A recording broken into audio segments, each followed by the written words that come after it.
All right, let's flare some brake lines.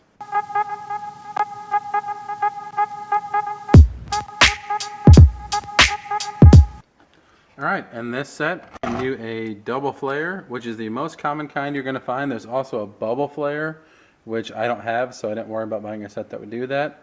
I went ahead and got the OTC set. It wasn't too terribly much more expensive than the cheap Chinese ones, and I thought these things are kind of a hassle to use sometimes, so hopefully having the OTC one will be better off. I also got a reamer for kind of deburring the inside of the brake line after I cut it. And we got these bending pliers, forming pliers, whatever you want to call them, to kind of massage the brake line back into place. You've got a couple different options to cut the brake line with. You got your standard zip wheel, which I've used in the past. You've got a pneumatic saw, use that too. I don't really like either one of these because they tend to make a mess. This one sprays it everywhere, and this one kind of just shakes it everywhere in your face, because of course you're always laying underneath the brake line when you're doing this. I'm just going to use a standard copper pipe tubing cutter.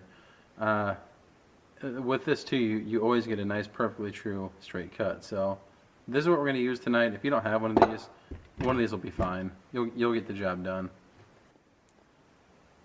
So right here is the section we're replacing. It's actually pinched completely flat, so we don't even need to add a new piece of line. The two nuts and the unit should probably take up that much space, so we should just be able to kind of bend what we already have here and be fine.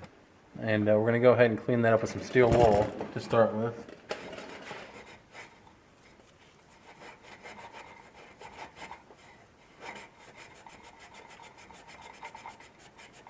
Alright, so the first step is to get the line cut.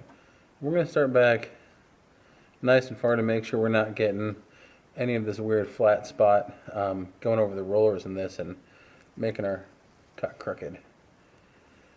So we'll just crank it around, tighten her up, and repeat.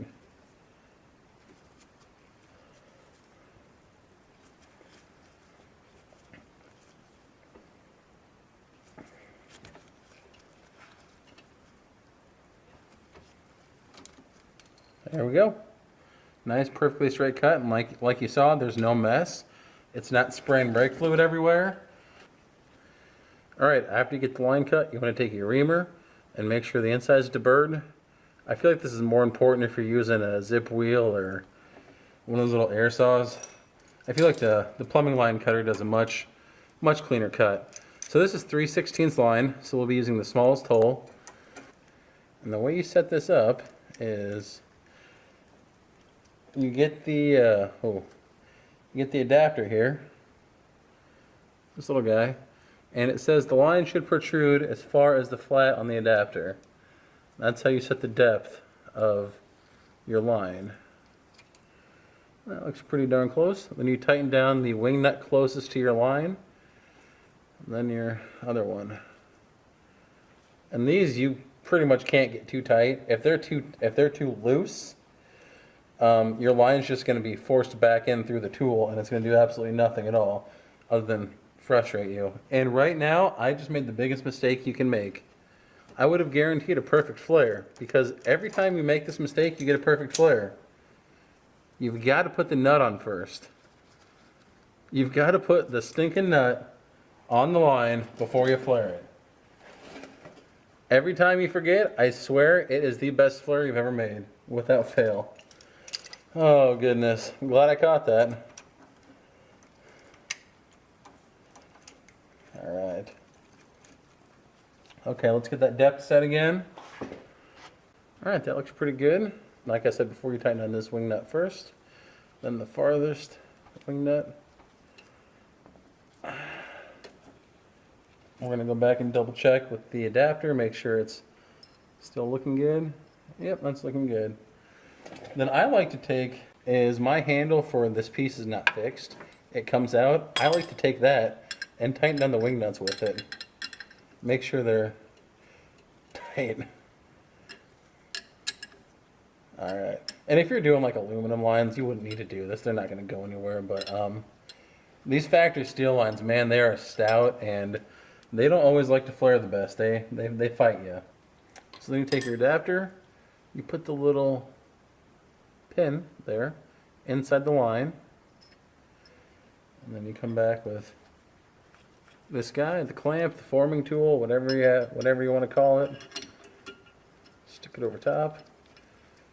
Make sure everything is looking nice and square, otherwise your flare's not going to be nice and square. And then you just start cranking. And it should be obvious when to stop. It's going to be some pretty good resistance. Just use common sense with the thing. And also you'll see the adapter there pretty much bottoms out when it stops. There we go. Back it off. And I feel like the farther you get into this process, the harder it gets, because you got brake fluid dripping on your hands and you can't get a very good hold on the thing anymore. The next step is take the adapter out. You can see we've got a nice little bubble there. And now we will just take this part, and the tip will go right inside of it, and that will form the 45-degree angle that we need. Once again, make sure it looks good and square, and start cranking. Like most things, obviously this is much easier to do off the vehicle, but I really doubt the other end of this line would come off the car if I had to. Okay, that's more than tight, I think. I might wish I hadn't cranked it down so tight there. Loosen the wing nuts back up. And if you did it right, you should end up with a nice looking flare like this. Should be nice. I mean, the nut should fit it perfectly. You shouldn't see any cracks, any tears in there. Should be uniform all the way around. Now we're going to go back with these brake line forming pliers to help us persuade this back into the area where we want it. I've always had pretty good luck bending brake lines by hand, but seeing as how this thing is so rusty and crusty, I really don't want to risk creasing it.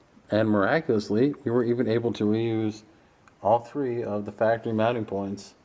Got it clipped in there, and I'm very happy about that. So here's our union. It's nice and up and out of the way behind the cross member here.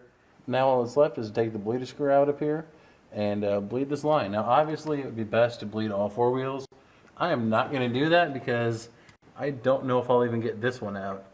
So I have a new caliper in case I can't get it out, but all we're going to do is bleed just this one line and hope for the best. Alright, it's the next day. I got to editing my footage this morning and realized I didn't film any of the bleeding or what I did over here. I did end up replacing that caliper. I tried everything I could not get that bleeder loose. I mean, it's been in there for 17 years. Since the caliper is aluminum and the bleeder steel, I mean, it was just corroded solid. I heated it, I banged on it with a hammer, I did, everything I think of, sprayed some penetrating lubricant in there. Absolutely nothing. And the caliper was only, I think, 40 bucks anyway, but yeah, I got it bled out and it's working good.